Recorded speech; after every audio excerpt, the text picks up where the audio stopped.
Not waste any time taking jabs at debate newcomer, the former mayor of New York, Mike Bloomberg. It was an aggressive night, like wrestling for the most part. I am joined by our two analysts right now. We're glad to have Dr. Andra Gillespie, the political scientist from Emory University, and the Republican commentator, Chandelle Summer, is here. We welcome both of you. Glad to have you here. Well, if you watched the first 5 minutes of this debate, you would think that Michael Bloomberg was the front runner in the polls instead of Senator Bernie Sanders. The candidates went after him. Take a look at this.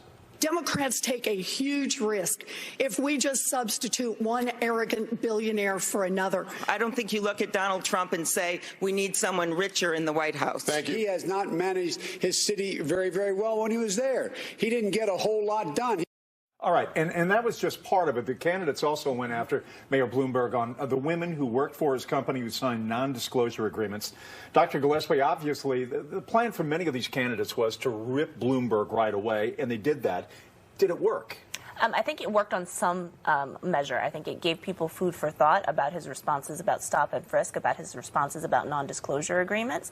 On the other hand, because he does have so much money and because he is making the plea or the claim that he's the only one that can beat Trump, I think that there's some people who might actually believe that, and they might still choose to continue to support him. Chandelle, President Trump held an Arizona rally tonight. His interpretation and his team, how would they view the Las Vegas event tonight, do you think?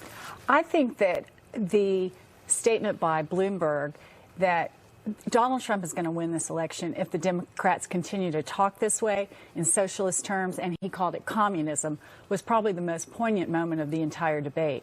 He hit the nail on the head. They are talking about socialist policies, and that's not going to win the general election. We have seen a lot of debates from these candidates, but it is the first time we've seen Senator Warren with so much energy, enthusiasm. She was on fire tonight, a much different strategy than in the past. We saw a lot of Senator Klobuchar versus Mayor Buttigieg.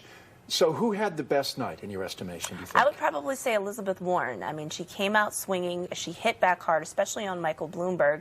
And she also had really human moments, especially when she defended Senator Klobuchar, when she couldn't remember the name of the president of Mexico and then kind of mispronounced it during the speech. So I'd say she had a really good night. Whether or not that actually sort of steadies the bloodletting that she's had relative to Bernie Sanders, I don't know. But I think she made a strong case for why she should still be in the race. How about Joe Biden? He was invisible for the first half of this debate, maybe the first 1/3 of it, but he came back. Take a look at what he was doing tonight. This is about transparency from the very beginning, whether it's your health record, whether it's your taxes, whether you have cases against you, whether or not people have signed non-disclosure agreements. Senator Biden a little bit better tonight. The calendar says it's getting late. Is it too late for him right now to get off the mat? He struck me as a politician going down memory lane. He talked about all the things he had done in the past, but he really didn't put forth a vision for tomorrow.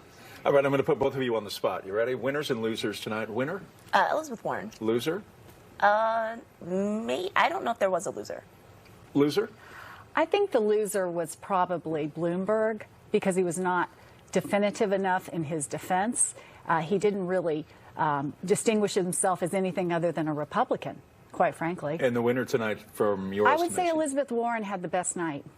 So here we go. We are done with Las Vegas. Finally, a debate that really stirred the pot tonight. We really got a sense of the candidates, I think, in terms of their personality, in terms of where they view this race is right now. Agree or disagree with that? I agree, and I think that gives voters a lot to think about going into Nevada and South Carolina. All right, guys, thank you. We appreciate your analysis as always. Thank you.